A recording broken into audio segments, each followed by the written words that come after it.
ഈശോ മിശിഹായിക്ക് സ്തുതിയായിരിക്കട്ടെ. ഈശോ മിശിഹായിൽ സ്നേഹിക്കപ്പെടുന്ന മാതാപിതാക്കളെ, സഹോദരങ്ങളെ, ദൈവത്തിൻ്റെ അനന്തമായ സ്നേഹവും കാരുണ്യവും ദൈവത്തിൽ നിന്ന് ഒഴുകപ്പെടുന്ന സൗഖ്യവും നമ്മുടെ ഏവരുടെ മേലും വന്ന് നിറയട്ടെ എന്ന് പ്രാർത്ഥിച്ചുകൊണ്ട് ദൈവദിന ശുശ്രൂഷയിലേക്ക് നമുക്ക് പ്രവേശിക്കാം. ഇന്ന് ഓഗസ്റ്റ് മാസം 1-ാം തീയതി പരിശുദ്ധ ദൈവമാതാവിൻ്റെ സ്വർഗാരോപണം ആഘോഷിക്കുവാൻ വേണ്ടി നോമ്പ് തുടങ്ങുന്ന ദിവസം. വിശുദ്ധ അൽഫോൻസ് ലിഗോരിയുടെ തിരുനാൾ ദിനം. നമ്മൾക്ക് ഏവർക്കും ഒത്തിരിയേറെ സന്തോഷം നൽകുന്ന ചില വാർത്തകളാണ് നമ്മൾ കേട്ടത്. നമ്മുടെ ജീവിതത്തിൽ എന്നും മറിയത്തിൻ്റെ സാന്നിധ്യമുണ്ട്. മറിയം എപ്പോഴും നമ്മൾക്ക് മധ്യസ്ഥയാണ്. മറിയം ഒരു അമ്മയെപ്പോലെ എപ്പോഴും നമ്മുടെ ഒപ്പമുണ്ട്. തിരുസഭയുടെ മാതാവാണ്. തിരുസഭയുടെ മാതാവ് എന്ന് പറയുമ്പോൾ ഞാൻ കഴിഞ്ഞ ക്ലാസ്സുകളിൽ സൂചിപ്പിച്ചിരുന്നു, നാം ഈശോയുടെ ശരീരത്തിൻ്റെ അവയവങ്ങളാണ്. ഈശോയുടെ ഭൗതിക ശരീരം എന്ന് പറയുന്നത് സഭയാണ്.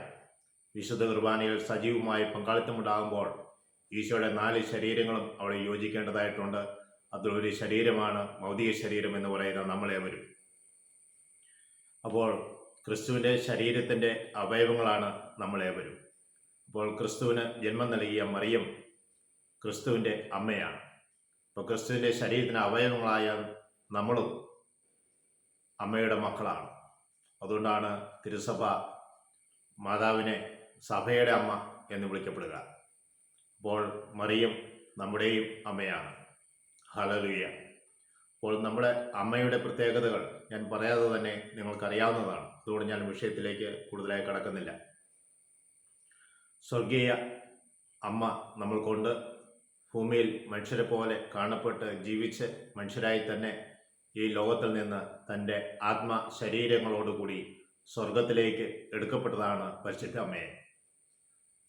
1950 വിശ്വാസ സത്യമായി പ്രഖ്യാപിച്ചു പരിശുദ്ധ മറിയത്തിൻ്റെ സ്വർഗാരോഹണമല്ല, സ്വർഗാരോപണം.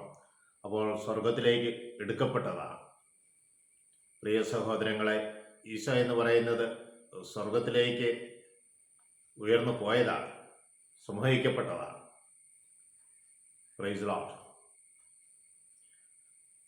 നമ്മൾ മനസ്സിലാക്കേണ്ടത്, നോമ്പ് തുടങ്ങുമ്പോൾ നമ്മുടെ ജീവിതത്തിൽ മറിയത്തെ പോലെ ജീവിക്കുവാൻ, മറിയത്തിൻ്റെ എളിമ എന്ന പുണ്യം അഭ്യസിക്കുവാൻ പ്രത്യേകമായി നമുക്ക് തീരുമാനമെടുക്കാം.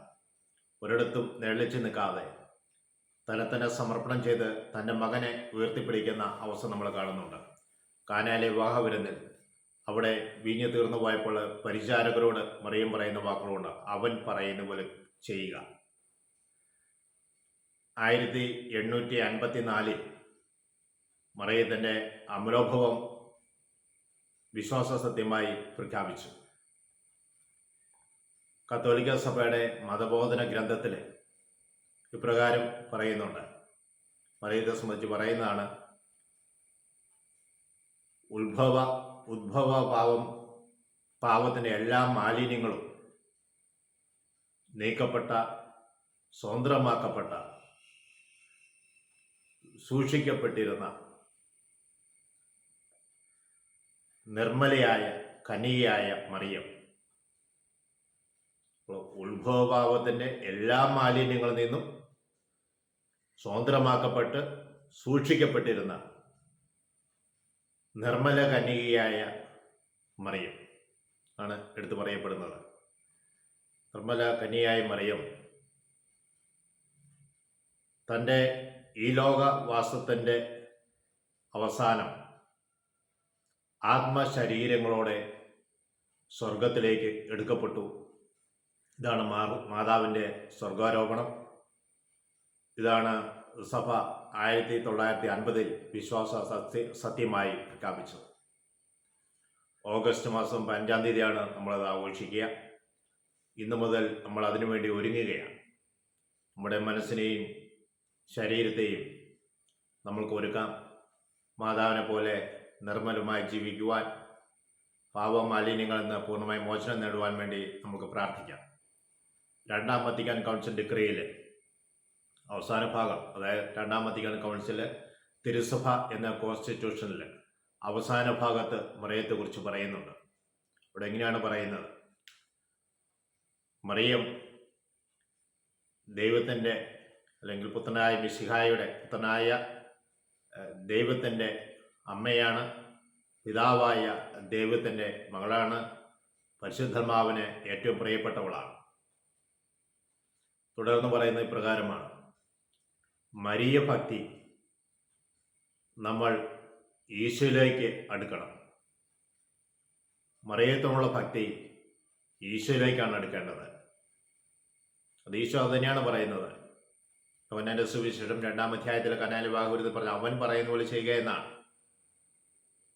മറിയം ഒരിക്കലും ഈശോയിൽ നിന്ന് വിട്ടകന്നിരുന്നില്ല.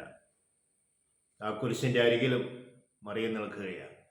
ഒരമ്മയുടെ വേദന എന്ന് ഓർത്ത് നോക്കുക. എത്ര ദുഃഖമുണ്ടെങ്കിലും ആ ദുഃഖമെല്ലാം ദൈവം അനുവദിക്കുന്നതെന്ന് കണ്ടുകൊണ്ട് ഒരിക്കലും മാറിപ്പോകാതെ ദൈവഹിതമാണെന്ന് തിരിച്ചറിഞ്ഞ് കൂടെ നിൽക്കുവാൻ അമ്മ എപ്പോഴും കൂടെ ഉണ്ടായിരുന്നു.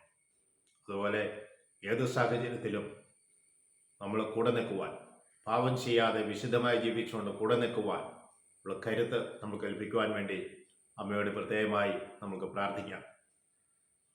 തുടർന്ന് പറയുന്നത് മറിയം സൃഷ്ടിക്കപ്പെട്ടതാണ്. മറിയം ഒരു സൃഷ്ടിയാണ്. എന്നാൽ രക്ഷിക്കപ്പെട്ട ഗണത്തിലെ ആദ്യത്തെ അംഗമാണ് പരിശുദ്ധ മറിയം. സാധാരണ മനുഷ്യരെ പോലെ തന്നെ ഭൂമിയിൽ സൃഷ്ടിക്കപ്പെട്ടതാണ്. അതിൽ മറിയത്തെക്കുറിച്ച് പ്രവചനങ്ങൾ പഴയ നിയമ കാലഘട്ടങ്ങളിൽ മുതൽ ആരംഭിച്ചിരുന്നു. ആ പ്രവചനത്തിൻ്റെ പൂർത്തീകരണം പുതിയ നിയമത്തിൽ നമ്മൾ കാണുകയാണ്. പ്രിയ സഹോദരങ്ങളെ, ദൈവത്തിൻ്റെ ആത്മാവിനാൽ നമ്മൾ വന്ന് നിറയുവാനും മറിയത്തെ പോലെ വിശുദ്ധമായ കുടുംബജീവിതം നയിച്ചുകൊണ്ട് ദൈവ തീരുമാനത്തിന് കീഴ്വഴങ്ങി ദൈവയുടെ ചിന്തയോടുകൂടി ജീവിക്കുന്ന മറിയത്തെ പോലെ നമ്മൾക്കും ഏവർക്കുമായി തീരാം. ദൈവാനുഗ്രഹം നമ്മുടെ ഏവരുടെ മേലും വന്ന് നിറയട്ടെ എന്ന് പ്രാർത്ഥിക്കുന്നു. തൊണ്ടയ്ക്ക് അസ്വസ്ഥതയുള്ള, തൊണ്ടയ്ക്ക് വേദനയുള്ള, ശ്വാസതടസ്സമുള്ള, പ്രാർത്ഥിക്കുമ്പോൾ ശ്വാസം വന്ന് നിലച്ചു പോകുന്ന, തൊണ്ട അടഞ്ഞു പോകുന്ന അവസ്ഥയുള്ളവരെ ഈശോയെ നിന്റെ കരങ്ങളിലേക്ക് ഞങ്ങൾ ഉയർത്തുന്നു. എല്ലാ രോഗത്തിൽ നിന്നും മാലിന്യങ്ങളിൽ നിന്നും ആ മക്കളെ നീ സംരക്ഷിക്കണമേ.